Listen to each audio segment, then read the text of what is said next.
Langit kayangan yang biasanya terang benderang kini nampak kelabu. Awan-awan emas yang menggantung di angkasa bergerak gelisah, sesekali menyala dengan kilatan petir berwarna biru keunguan. Angin yang biasanya berhembus lembut kini berputar liar, membentuk pusaran kecil di atas puncak istana dewa. Di dalam istana megah yang berdiri di atas awan, cahaya dari kristal-kristal bercahaya yang tergantung di langit-langit memancarkan sinar keemasan.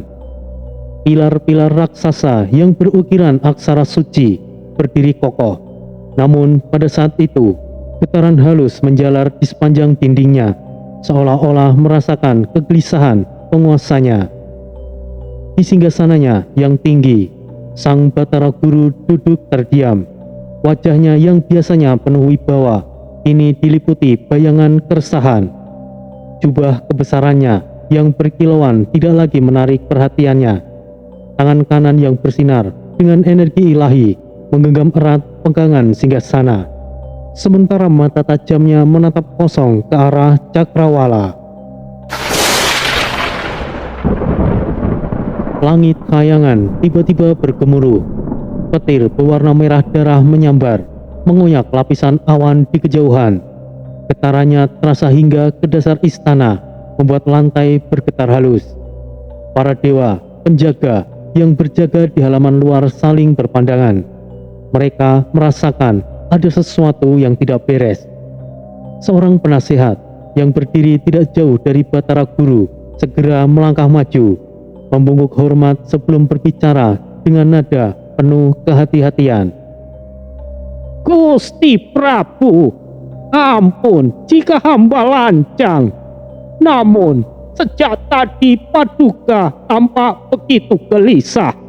Apakah sesuatu telah mengusik ketenangan kahyangan? Batara Guru tidak segera menjawab. Ia menarik nafas dalam, lalu menutup matanya sejenak. Dalam benaknya, bayangan mengerikan terus berkelebat. Suara jeritan, dunia yang runtuh, dan sosok berbalut kegelapan yang bangkit dari tidur panjangnya. Ketika ia membuka mata kembali, sorotannya penuh dengan ketegangan. Sang Iblis Agung, aku melihatnya. Ia telah bangkit. Suaranya berat, menggelegar, namun mengandung kekuatan yang jarang sekali terdengar darinya.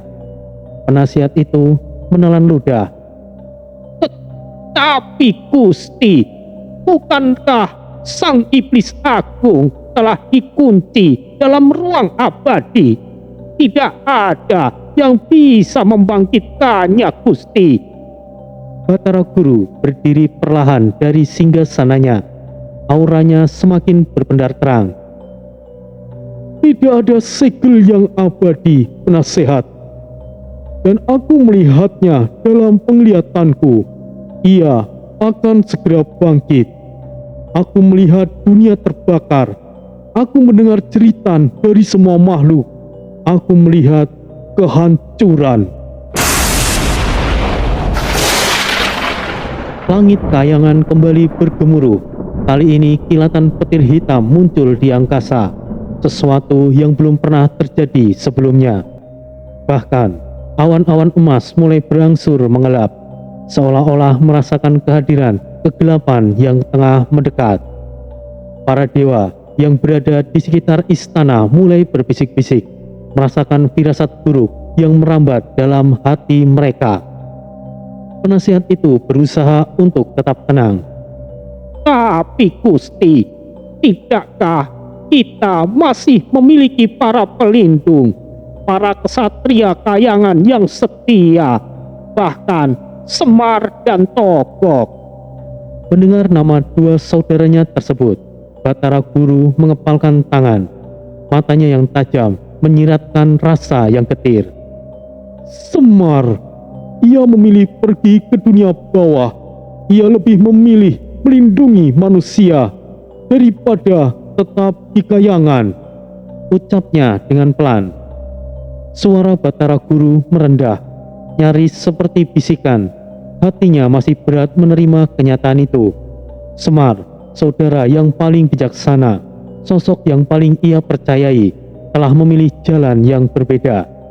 Namun, yang paling membuatnya resah adalah sosok yang satu lagi. Dan Togok, ia bahkan tidak peduli. Penasihat itu langsung tersentak. Maksud Gusti? Batara Guru langsung menggeleng. Ia memilih untuk tidak berpihak. Ia menolak ikut campur dalam urusan dewa dan iblis, atau mungkin lebih buruk dari itu. Penasihat itu menunduk dalam ketakutan. Paduka Gusti, apakah mungkin Togok telah berpihak kepada kegelapan? Batara Guru tidak menjawab. Tatapannya mengarah jauh ke angkasa, ke tempat yang tidak bisa dilihat oleh mata biasa, sebuah tempat di mana keseimbangan sedang diguncang. Aku tidak tahu itu, penasehat, tapi itulah yang membuatku khawatir. Di kejauhan, guntur kembali menggelegar, seolah-olah dunia sedang bersiap menyambut badai yang akan datang. Langit khayangan kembali bergemuruh. Petir berwarna ungu menyambar di langit, menggetarkan seluruh istana. Pilar cahaya membias dari pilar-pilar raksasa, menggema hingga ke setiap sudut khayangan. Aura kekhawatiran masih menyelimuti para dewa yang berdiri di dalam aula istana yang megah. Penasihat Batara Guru menelan ludah, lalu maju selangkah. Dengan suara penuh kehati-hatian ia berbicara. Gusti, meskipun sang iblis agung akan bangkit, itu masih ada harapan, Gusti. Batara Guru yang masih berdiri menatap langit tidak menoleh. Cahaya keemasannya berpendar lemah, seakan terbebani oleh ancaman yang mendekat. Harapan? Apa yang bisa menjadi harapan saat kita tidak lagi memiliki pelindung? Penasihat itu menarik nafas, lalu dengan mantap ia menjawab. Di dunia bawah, Gusti, ada seorang manusia yang telah dipilih oleh sang leluhur naga. Begitu kalimat itu terucap, ruangan mendadak bersinar. Cahaya hijau berkilauan dari kejauhan, bagaikan nyala api suci yang membelah kegelapan. Aura dari kata-kata itu terasa kuat, seolah membawa getaran yang mengusik setiap entitas di dalam istana. Batara Guru akhirnya menoleh, matanya yang tajam memancarkan sorot penasaran. Leluhur naga telah memberikan takdirnya. Penasihat itu mengangguk. Benar, Gusti. Namanya adalah Tori. Ia adalah manusia yang terpilih untuk membawa kekuatan leluhur naga. Dialah yang dipercaya untuk melawan kegelapan yang akan datang, Gusti. Batara Guru menatap penasihatnya agak lama. Sejenak keheningan menyelimuti istana. Namun, bukannya merasa tenang, keraguan semakin memenuhi pikirannya. Ia menghela nafas panjang, lalu kembali duduk di singgasananya. Manusia, mereka memang memiliki semangat yang luar biasa, tapi tetap saja ia hanyalah seorang manusia. Gumamnya pelan, nyaris seperti desiran. Sebuah kilat menyambar di puncak istana. Getaran kuat terasa hingga ke lantai marmer yang berlapis emas. Cahaya terang sejenak menyelimuti ruangan, lalu menghilang, menyisakan keheningan yang mencekam. Batara Guru mengepalkan tangannya. Manusia, selemah apapun mereka, tetap akan menjadi pilihan terakhir. Tapi, apakah satu manusia saja cukup untuk melawan sang iblis agung? Suara Batara Guru menggelegar, membuat udara di sekelilingnya bergetar. Ia memandang ke bawah, ke dunia fana di kejauhan, di mana kehidupan manusia berjalan tanpa mengetahui bahaya yang mengintai mereka. Mereka sangat lemah secara fisik. Usia mereka sangat pendek. Bahkan, jika mereka memiliki kekuatan besar, seberapa lama mereka bisa bertahan Penasihat itu menundukkan kepala. Ia tahu Batara Guru bukan hanya sekedar meragukan Tori.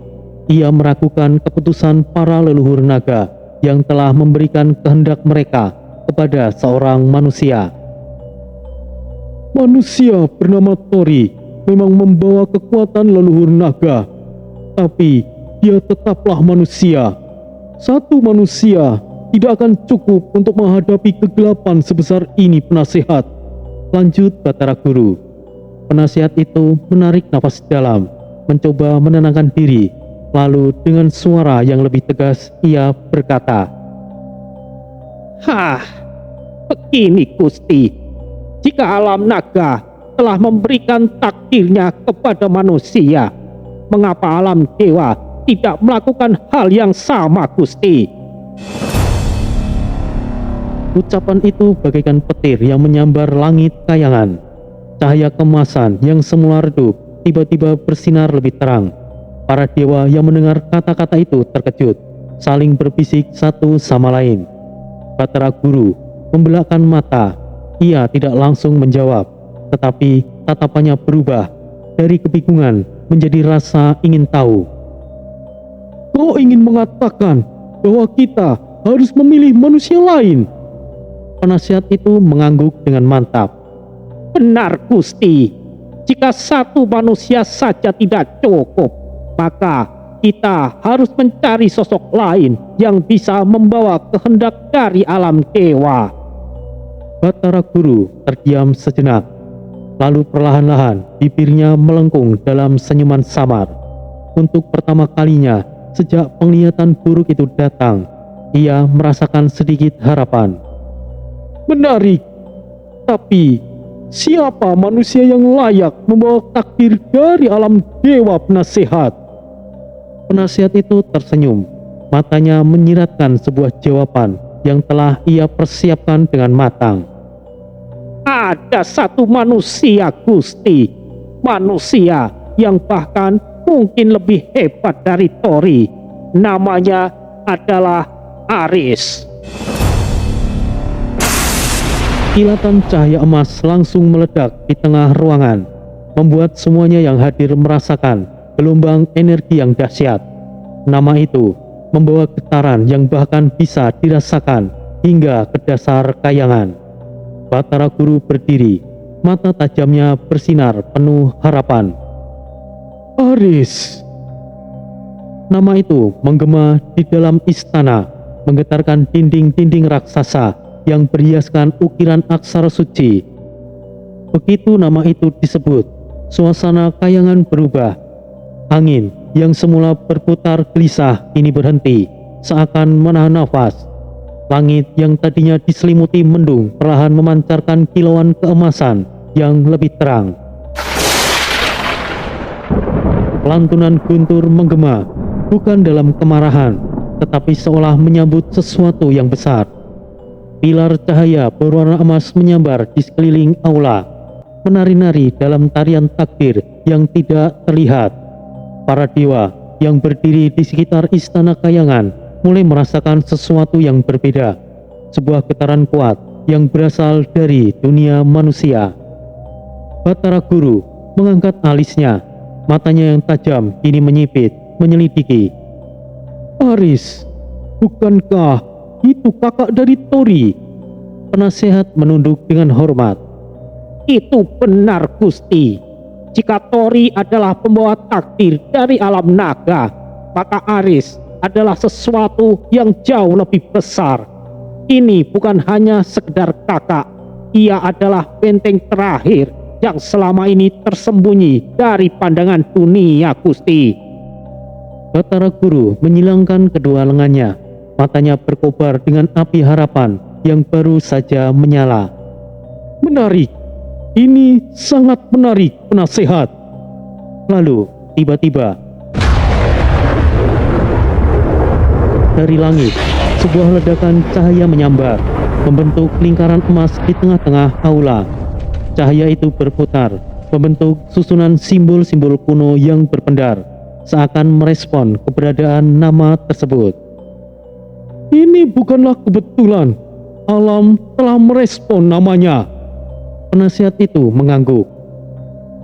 Gusti, Aris bukanlah manusia biasa.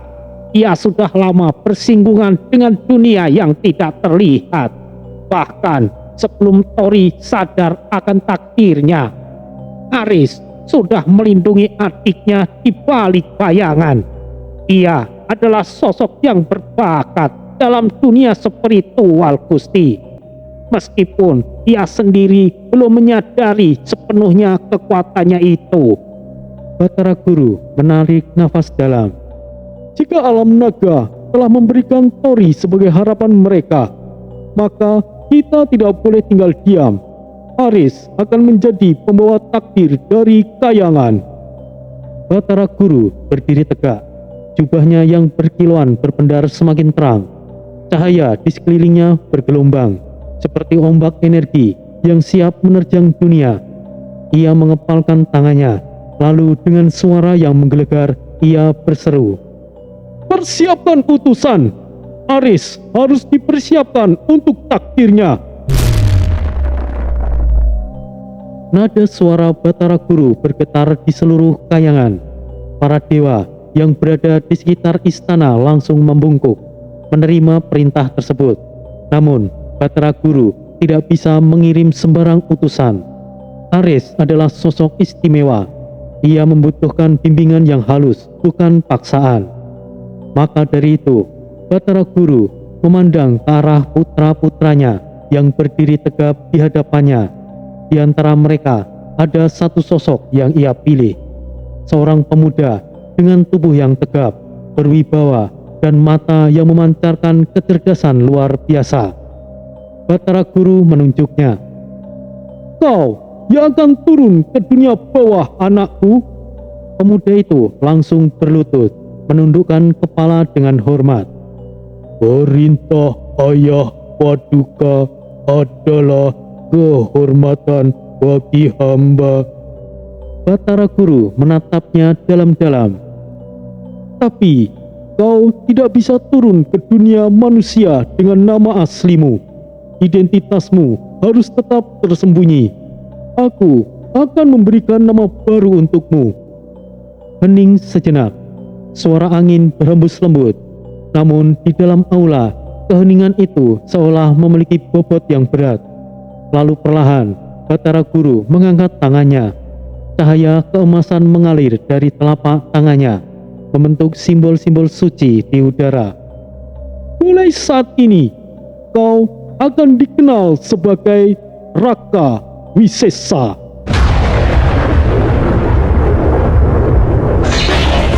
Begitu nama itu diucapkan, langit kayangan kembali meledak dengan kilatan petir yang menggelegar.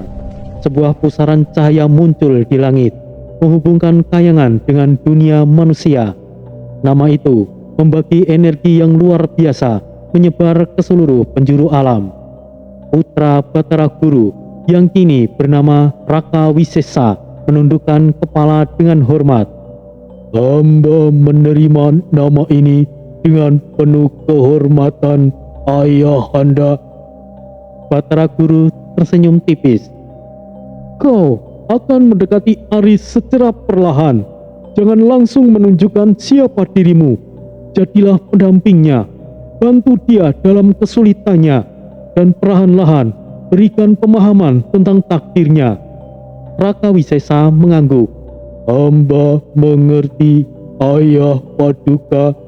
Hamba akan mendampinginya sampai saat ia siap menerima kehendak kayangan." Batara Guru menatap pusaran cahaya yang berputar di atas mereka. "Pergilah Raka Wisesa, waktumu di dunia bawah telah dimulai." Dengan satu tarikan nafas, tubuh Raka Wisesa mulai diselimuti cahaya keemasan. Tubuhnya terasa ringan, seakan ditarik oleh kekuatan yang tidak terlihat. Dalam sekejap, ia menghilang ke dalam pusaran cahaya, turun langsung ke dunia manusia. Di kayangan, Batara Guru tetap berdiri tegak, menatap langit. Suaranya terdengar pelan, tetapi mengandung kekuatan yang mengguncang alam semesta.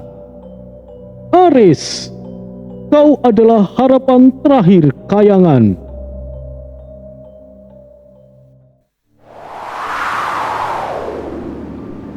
Angin malam berhembus pelan, menggerakkan daun-daun bambu yang menjulang tinggi di pekarangan rumah tua itu.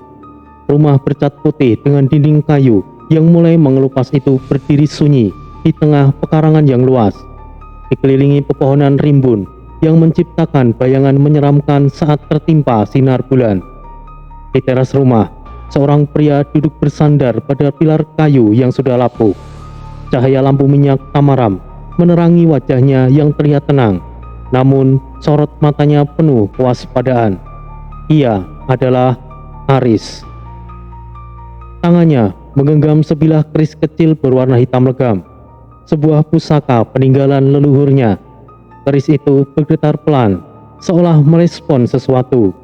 Aris menatapnya dalam-dalam, lalu mendesah dengan pelan. Alah, lagi-lagi gitu.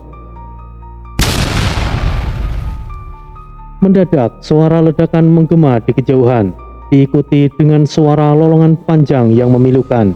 Seketika, udara di sekitar Aris mulai berubah dingin. Nafasnya membeku dan bulu kuduknya meremang. Tanpa beranjak dari tempat duduknya, ia memejamkan mata, mengatur nafas, merasakan di balik kegelapan sesuatu yang sedang mengintai. Allah, datang lagi rupanya. Jan, merepotkan tenan iki. Aris bukanlah orang yang mudah terkejut. Sejak kecil, dunia yang tidak kasat mata sudah menjadi bagian dari hidupnya. Ia bisa melihat dengan merasakan hal-hal yang dapat dijangkau oleh orang biasa. Namun, selama bertahun-tahun, ia selalu menolak untuk mengakuinya. Baginya, dunia itu sudah cukup sulit tanpa harus terlibat dalam hal-hal yang lebih rumit. Namun, mau tidak mau, dunia itulah yang selalu mengejarnya. Dahulu, ada satu orang yang selalu berdiri di antara Aris dan dunia yang tidak terlihat itu. Ia adalah Mbah Sabar, kakeknya.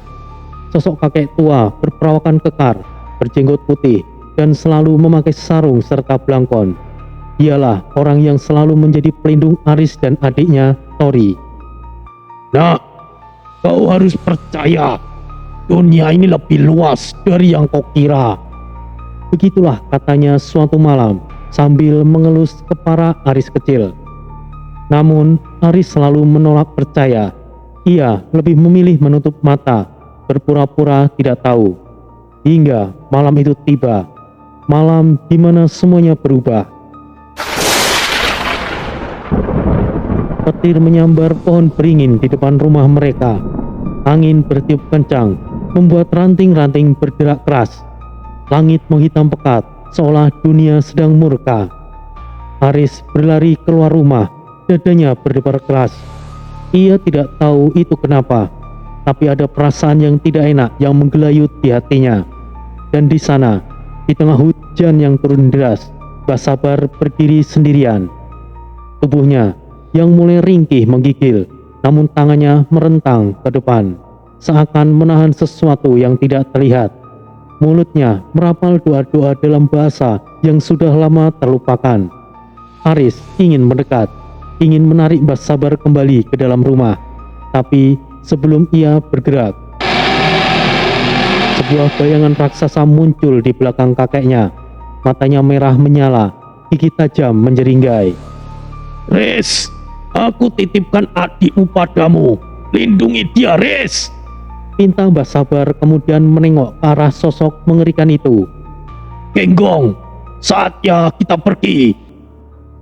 Dan saat itu juga Aris tahu kakeknya tidak akan kembali. Mbah Sabar, Mbah! Teriaknya, tetapi sudah terlambat. Dalam sekejap, tubuh Mbah Sabar diselimuti cahaya keemasan, lalu menghilang dalam pusaran energi yang luar biasa. Aris terjatuh di tanah, hujan bercampur dengan air mata, dan saat itu, untuk pertama kalinya dalam hidupnya, ia melihat sesuatu yang selama ini ia hindari, dunia yang tidak kasat mata. Sejak saat itu, Aris mulai berubah. Ia tidak lagi menutup mata. Ia mulai mendalami ilmu spiritual, mempelajari ajaran-ajaran yang selama ini ia abaikan. Bukan karena ia ingin, tapi karena ia harus. Adiknya Tori bukanlah manusia biasa. Ia memiliki kelebihan yang membuatnya menjadi incaran makhluk-makhluk jahat. Dan sejak kakek mereka pergi, Arislah satu-satunya yang bisa melindunginya. Malam demi malam, ia berlatih, membaca mantra-mantra kuno, melatih kepekaan batinnya, mengasah ketajaman pikirannya. Tanpa ia sadari, kekuatannya terus meningkat. Ia mulai bisa melihat lebih jelas, mendengar lebih tajam, merasakan kehadiran yang tidak terlihat, bahkan sebelum mereka menampakkan diri. Dan yang paling penting, ia tidak pernah takut. Suatu malam, ia berdiri di tengah hutan. Di hadapannya sosok makhluk hitam dengan mata merah menyala. Makhluk itu meringis. Kau bukan lawanku manusia. Pergilah sebelum aku menghabisimu. Aris hanya tersenyum tipis. Ia mencabut kerisnya, lalu mengarahkan ke depan. Hah? Kau pikir aku akan lari begitu saja? Jan, iki jan merepotkan. Dan malam itu, untuk pertama kalinya Aris bertarung. Untuk pertama kalinya, ia membuktikan bahwa dirinya bukan manusia biasa. Angin dingin menderu, mengguncang dedaunan di sekeliling Aris. Keris hitam legam di tangannya bergetar hebat, seakan menanggapi energi gelap yang terpancar dari sosok di hadapannya. Makhluk itu berdiri tegak, tubuhnya diselimuti kabut hitam pekat, mata merahnya bersinar keji, dan dari celah bibirnya yang menyeringai, gigi-gigi tajam seperti belati tampak berkilat di bawah cahaya bulan. Terlalu berani kau manusia, ini bukanlah duniamu, geram makhluk itu dengan suara yang berat dan bergaung. Aris menatapnya dengan tenang, namun dalam hatinya, detak jantungnya memburu. Ini pertama kalinya ia menghadapi sesuatu seperti itu, langsung, tanpa perlindungan sabar. Namun, Aris tidak pernah gentar. Dunia ini juga bukan tempatmu toh? Jawab Aris dengan datar, merasakan panas merayap di dadanya. Bukan ketakutan, tetapi tekad. Makhluk itu menyeringai lebar. Lihatlah sekelilingmu bocah, tidak ada yang bisa menyelamatkanmu kali ini. Aris menyipitkan mata. Ia bisa merasakan kehadiran makhluk lain di balik kegelapan pepohonan. Mereka mengintai, menunggu saat yang tepat. Makhluk itu menerjang dengan kecepatan luar biasa. Kabut hitam menguar dari tubuhnya, membentuk bayangan yang bergerak liar. Tanah di tempat Aris berdiri meledak. Debu dan serpian kayu berterbangan, menciptakan kabut tipis yang mengaburkan pandangan. Namun, Aris sudah menghindar. Tubuhnya melesat ke samping. Refleks tubuhnya bekerja lebih cepat dari yang ia sadari. Nafasnya berat, tetapi ia tetap fokus. Jan, cepat juga makhluk itu ya, pikirnya dalam hati. Tiba-tiba sebuah bayangan muncul di belakangnya. Cakar hitam yang tajam melesat ke arahnya, nyaris merobek punggungnya. Aris menukik ke depan lalu berputar cepat, mengayunkan kerisnya ke arah bayangan itu. Keris dan cakar bertemu, percikan energi meledak di antara keduanya. Aris merasakan tangannya bergetar akibat benturan itu, tetapi ia tidak mundur.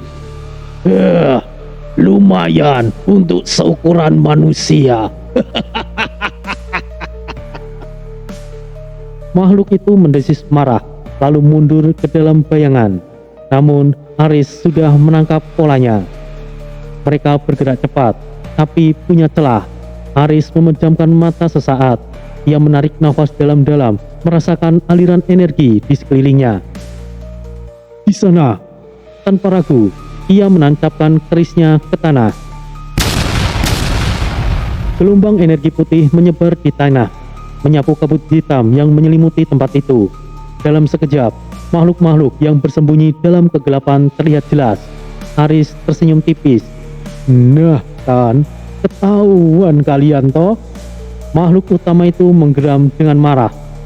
Keparat, kau memang bukan manusia biasa, bocah. Sudah tahu begitu, kenapa kalian menggangguku, ha? Aris mengejek sambil mengangkat kerisnya. Makhluk itu meraung. Aku akan merobekmu, manusia. Ya, yo wes lah, coba saja jika bisa toh. Makhluk itu menerjang lagi. Kali ini lebih cepat, lebih ganas. Aris tidak mundur. Dengan gerakan secepat kilat, ia menjejak tanah dan melompat ke udara. Tubuhnya berputar, lalu dengan kekuatan penuh, ia merubah serangannya. Niat Ting Sun ajiku, badar geni! Cahaya api menyala terang saat Aris merapalkan mantra. Tangan Aris menyala dan bola api melesat bagaikan meriam.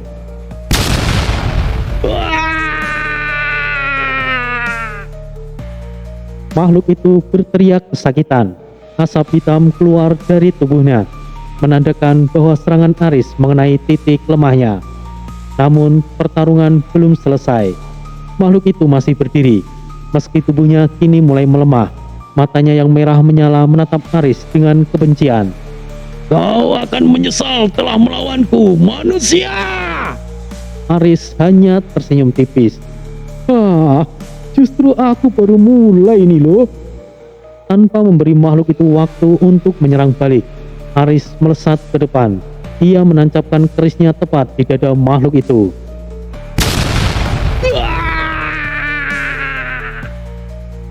Gelombang energi putih meledak, menyelimuti seluruh tubuh makhluk itu. Ceritanya menggema di malam yang sunyi. Lalu, dalam sekejap, makhluk itu lenyap. Angin kembali berembus pelan. Daun-daun bambu yang sebelumnya berguncang liar, kini kembali tenang. Aris berdiri diam di tempatnya, menatap keris di tangannya. Cahaya putih yang tadinya menyala perlahan meredup. Ia menutup matanya, menarik nafas dalam-dalam. Angin kencang menerpa pepohonan di tepi hutan. Bulan purnama menggantung tinggi, memancarkan sinar keperakan yang membuat malam tampak lebih terang dari biasanya. Namun, di antara cahaya bulan itu, ada sesuatu yang bergerak. Sosok berkerudung hitam, berdiri di puncak pohon beringin raksasa. Matanya tajam, menatap kejauhan, ke arah sebuah rumah sederhana di tengah perkampungan yang sunyi. Dialah Raka Wisesa, utusan dari alam dewa, anak Batara Guru yang turun ke dunia, menyamar sebagai sosok misterius untuk mendekati Aris. Ia tidak datang dengan gegap gempita, tidak dengan kemegahan atau kilauan cahaya surga. Ia datang dengan kesabaran. Dari kejauhan, ia perhatikan, mempelajari setiap gerak-gerik Aris, memahami pemikiran dan kebiasaannya, karena seorang kesatria sejati tidak bisa dipilih begitu saja. Ia harus siap menerima takdirnya dengan kesadaran penuh.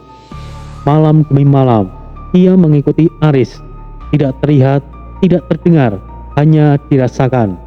Dan semakin lama, semakin jelas bahwa Aris mulai menyadari keberadaannya. Aris duduk bersila di depan rumahnya. Udara dingin menusuk, namun ia tetap diam.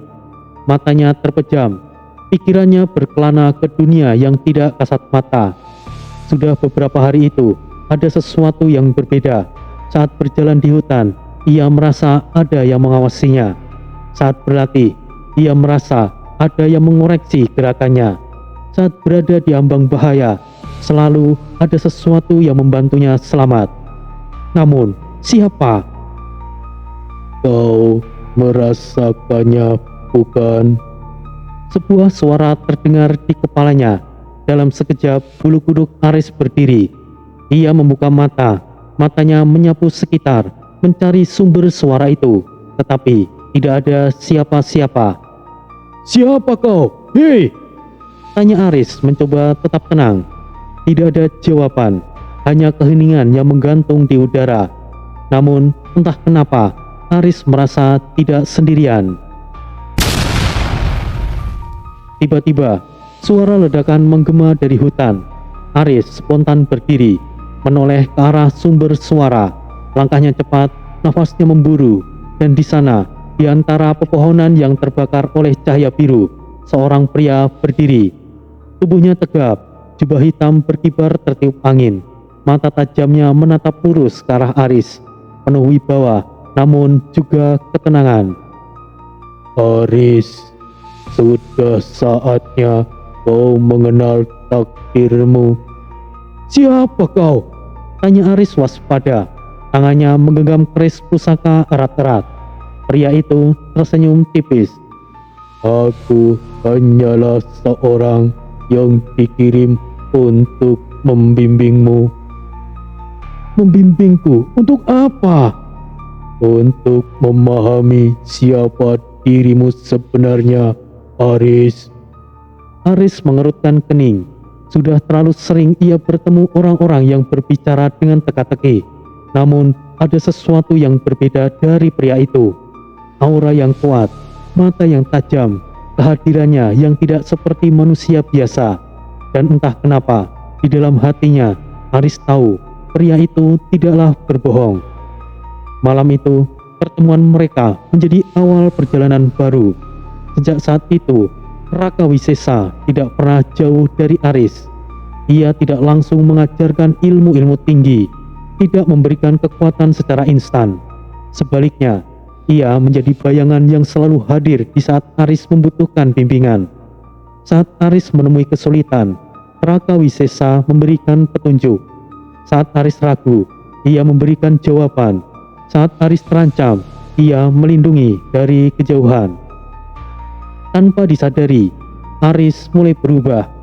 Ia menjadi lebih kuat, lebih cepat memahami tanda-tanda dunia spiritual, lebih yakin dengan kemampuannya sendiri, dan yang paling penting, ia mulai menerima takdirnya. Suatu malam, Raka Wisesa berdiri di hadapan Aris. Tatapannya lebih serius dari sebelumnya. Kau sudah berkembang pesat. Tidak ada satu hal yang harus kau buktikan, Aris. Aris mengangkat alis. Maksudnya apa itu? Bahwa kau layak menjadi pelindung Nusantara. Pelindung Nusantara? Untuk apa aku melakukan hal merepotkan seperti itu toh? Aku hanya ingin melindungi adikku loh. Raka Wisesa tersenyum tipis.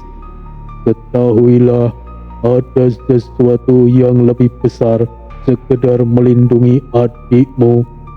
Apakah kau bisa melindungi adikmu jika duniamu terancam oleh sesuatu yang lebih besar, Aris? Apa yang kau katakan itu? Itu adalah suatu keberadaan yang berbahaya. Mereka adalah iblis. Iblis? Apa yang kau inginkan dariku? Atau apa yang harus aku lakukan? Raka Wisesa tersenyum sinis.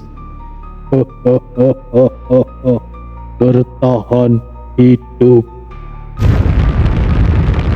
Seketika, tanah di bawah kaki mereka retak. Udara berubah panas. Langit yang sebelumnya cerah tiba-tiba dipenuhi awan hitam pekat. Aris melompat ke belakang, bersiap menghadapi apapun yang akan datang. Hei, apa ini toh?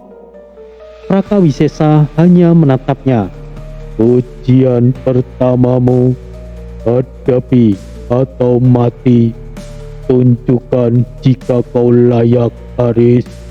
Tunjukkan jika kau memang pantas melindungi adikmu. Dari dalam bayangan, sosok makhluk raksasa dengan tubuh penuh api muncul. Matanya menyala merah, cakarnya mencakar udara dengan buas. Aris merasakan jantungnya berdegup kencang, keringat mengalir di dahinya. Namun, di balik ketakutan itu, ada sesuatu yang lain, sebuah keberanian yang belum pernah ia rasakan sebelumnya.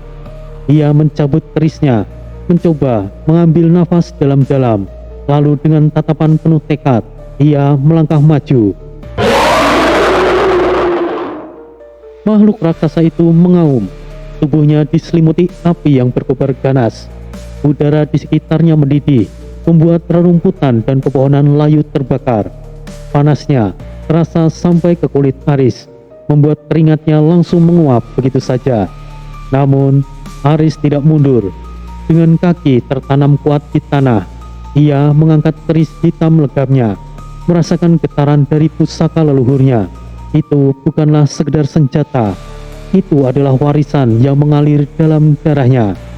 Raka Wisesa berdiri di kejauhan, memperhatikan dengan tatapan dingin. Ini ujian pertamamu, Aris. Jika kau jatuh, maka takdirmu berhenti di sini. Aris tidak menjawab. Matanya tetap terpaku pada lawannya. Makhluk api itu menggeram, lalu mengayunkan cakar raksasanya ke arah Aris. Udara mendesis saat cakarnya menebas Aris. Aris menunduk, menghindari serangan itu dengan kecepatan luar biasa. Namun, panasnya tetap menyengat, membuat kulitnya terasa terbakar meski tidak tersentuh secara langsung. Jangan repot tenan iki. Aku harus lebih cepat. Tanpa menunggu, Aris melompat ke samping, lalu berputar ke belakang makhluk itu. Dengan presisi yang tinggi, ia menghunuskan kerisnya ke punggung makhluk tersebut. Benturan keras terjadi. Kerisnya seolah menabrak baja panas, terpental dengan percikan api. Jian, keras juga rupanya. Baiklah jika begitu. Niat Tingsun ajiku, badar geni! Makhluk itu tidak terpengaruh. Aris mencengkeram gagang kerisnya lebih keras. Ini benar-benar merepotkan. Ini terlalu keras. Makhluk itu berbalik. Bola mata merahnya bersinar ganas. Ia membuka mulutnya lebar-lebar. Lalu, semburan api menyembur deras ke arah Aris. Aris menjejak tanah dengan cepat, melompat ke udara sebelum api itu menyapu tempatnya berdiri. Namun, nyala api masih mengejarnya. Di tengah udara, Aris menggenggam kerisnya dengan kedua tangan. Ia menutup mata sejenak, lalu mengalirkan energinya ke dalam pusaka itu. Wah, Jian, ini benar-benar merepotkan. Dengan kekuatan penuh, ia menebas ke bawah. Cahaya biru menyala dari kerisnya, membelah api yang datang. Energi itu terus meluncur, mengenai dada makhluk api tersebut. Makhluk itu meraung kesakitan. Api di tubuhnya meredup, dan retakan mulai terlihat di kulitnya yang merah membara. Aris tidak menyia-nyiakan kesempatan. Begitu kakinya menyentuh tanah, ia langsung melesat dengan kecepatan tinggi. Ia berlari, tubuhnya seperti kilatan petir. Dalam satu tarikan nafas, ia sudah berada di tempat di depan makhluk itu. Dengan hentakan penuh tenaga, ia menghunuskan kerisnya ke dada makhluk tersebut. Cahaya putih membuncah dari dalam tubuh makhluk api itu. Makhluk itu menggeram keras, lalu tubuhnya pecah berkeping-keping, lenyap dalam ledakan cahaya. Hening, hanya suara angin yang tersisa. Aris berdiri diam, nafasnya terengah, keringat membasahi tubuhnya, tapi matanya tetap tajam. Adikku Jian sangat berbahaya loh. Raka Wisesa melangkah mendekat, tatapannya tetap dingin. Kau melakukannya lebih cepat dari yang aku duga. Aris menoleh ke arahnya. Jadi, apakah yang tadi itu cukup? Raka tersenyum samar. Masih belum selesai. Dalam sekejap, Raka sudah ada di depan Aris. Pukulan keras menghantam udara, hanya beberapa inci dari wajahnya. Aris terkejut, refleks menunduk. Hei, apa-apaan ini? Raka tidak menjawab. Serangannya datang bertubi-tubi. Aris menghindar dengan susah payah. Tubuhnya bergerak cepat ke kiri dan ke kanan. Namun, setiap pukulan Raka meninggalkan gelombang energi yang membuat tanah bergetar. Serangan tiba-tiba Toyo. Kau cukup licik. Setidaknya biarkan aku istirahat sejenak. Alah, yowes, lupakan.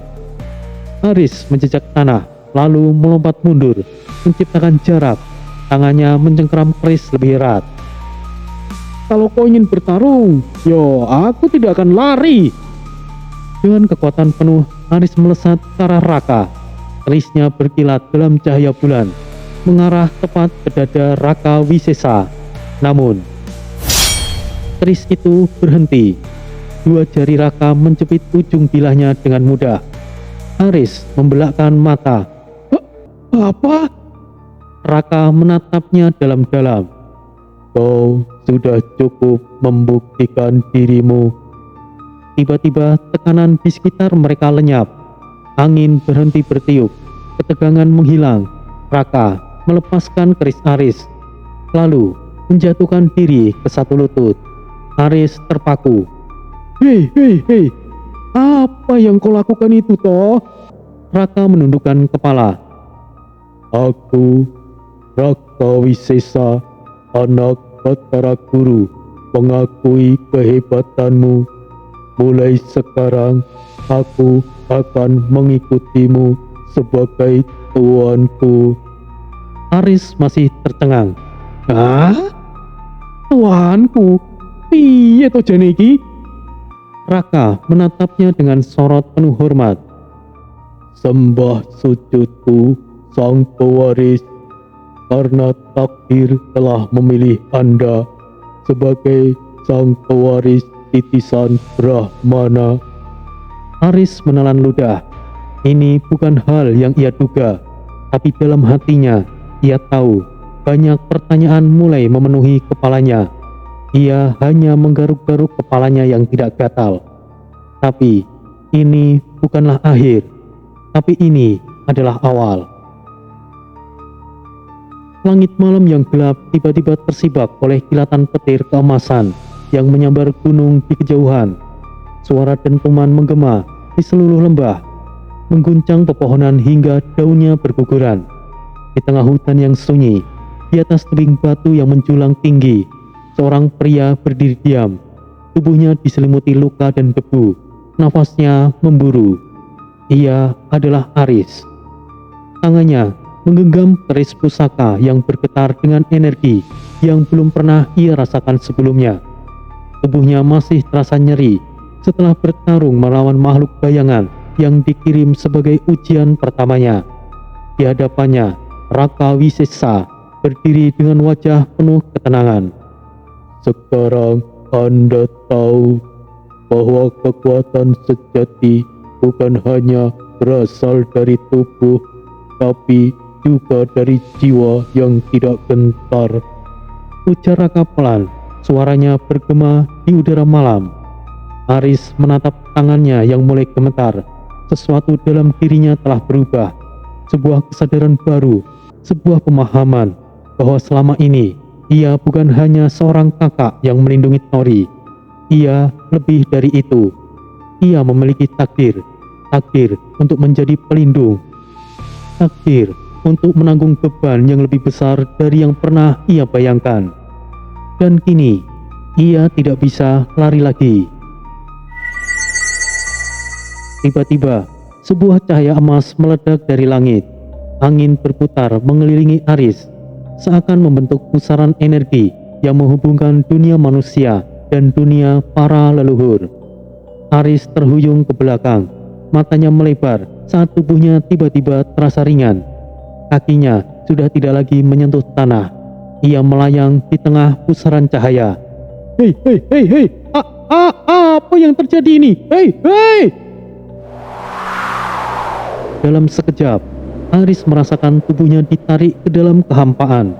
Suara-suara misterius bergema di sekelilingnya, seperti bisikan dari masa lalu yang memanggil namanya. Kemudian, Aris jatuh berlutut di lantai batu yang luas. Ia mengangkat wajahnya, matanya membelalak. Ia berada di tempat yang tidak lagi ada di dunia manusia. Di hadapannya berdiri sosok-sosok besar berjubah emas, berjanggut panjang. Mata mereka berkilauan dengan cahaya spiritual yang luar biasa. Itu adalah alam kayangan. Aris merasakan tubuhnya bergetar. Ia tidak pernah membayangkan dirinya akan berdiri di hadapan mereka. Salah satu dari mereka melangkah maju. Seorang pria tua dengan mahkota berhiaskan batu permata. Suara gemuruh terdengar saat ia berbicara. Seakar langit dan bumi tunduk pada ucapannya. Aris, ketahuilah bahwa kau telah terpilih dari banyaknya umat manusia, dan kini saatnya kau menerima warisan yang seharusnya sudah menjadi milikmu. Aris menelan ludah. Warisan. Sosok tua itu mengangkat tangannya. Seketika langit di atas mereka berpendar, membentuk pola-pola kuno yang berputar dalam tarian cahaya misterius. Dari dalam pola cahaya itu, sebuah tombak emas turun perlahan. Cahaya suci menyelimuti tombak tersebut. Ukiran naga di ganggangnya tampak hidup, seolah mengamati Aris. Tombak itu bernama Tombak Kencana Jagat, pusaka para leluhur yang hanya dapat diberikan kepada mereka yang memang layak. Memiliki bentuk trisula dengan warnanya emas menyala. Ini adalah senjatamu, Aris, penerus terakhir dari garis pertama Satria Nusantara. Aris menatap tombak itu dengan nafas tertahan. Dalam hatinya, sesuatu mulai menyatu, yaitu takdirnya, tugasnya, dan perjalanannya yang baru saja dimulai. Ambillah tombak itu, Aris. Tunjukkan bahwa kau siap menerima warisan ini. Suara itu menggema. Aris mengulurkan tangannya. Begitu jari-jarinya menyentuh gagang tombak, tiba-tiba sebuah ledakan energi yang dahsyat meledak dari tubuhnya. Cahaya keemasan mengelilinginya. Tubuhnya seakan terbakar oleh api mistis yang tidak menyakitkan, tetapi mengubahnya. Ototnya menegang, kesadarannya meluas.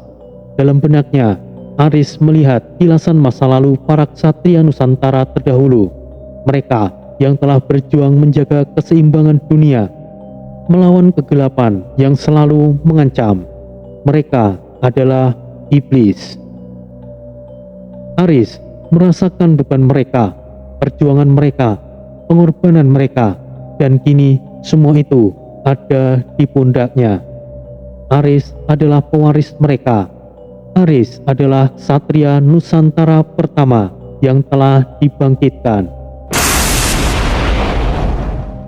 Dalam sekejap, Aris merasakan tubuhnya kembali ditarik ke dalam kehampaan. Cahaya di sekelilingnya meredup, udara kembali terasa dingin. Aris jatuh berlutut di atas tanah. Nafasnya berat, keringat mengalir di dahinya. Namun ada sesuatu yang berbeda. Di tangannya ia masih menggenggam tombak kencana jagat. Matanya bersinar, jiwanya lebih kuat. Di hadapannya, Raka Wisesa tersenyum tipis. Anda sudah kembali, Tuan, sebagai sosok yang baru. Sembah sujudku kepada Anda, kesatria baru. Aris berdiri. Ya, aku kini siap. Aku kini mengerti. Aku akan menjalankan warisan ini sebagai kesatria Nusantara. Dan dengan itu, perjalanan sejatinya pun akhirnya dimulai. Waktu semakin berlalu. Langit Yogyakarta tampak muram.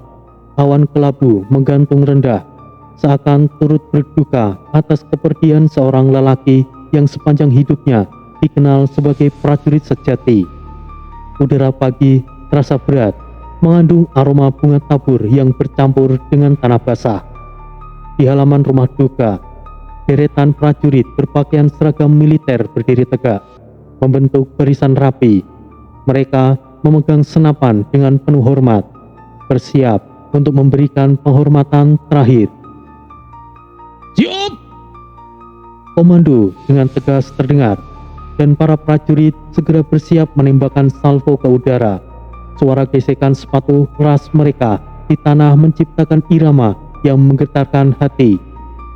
Di tengah keramaian, Aris berdiri tegak di samping ibunya Mini dan ayahnya Mail.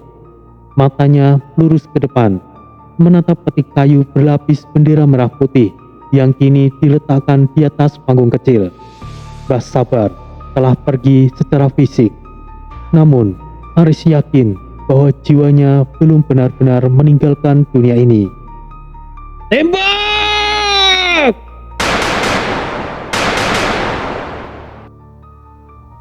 Letusan senapan membelah udara, menggetarkan dada setiap orang yang hadir. Beberapa keluarga dan sahabat yang datang menahan tangis, sementara yang lain merapatkan tangan di dada dengan penuh kehormatan. Aris melirik ke samping, melihat wajah ibunya yang basah oleh air mata. Ayahnya berusaha terlihat tegar, meskipun ekspresinya menunjukkan kesedihan mendalam.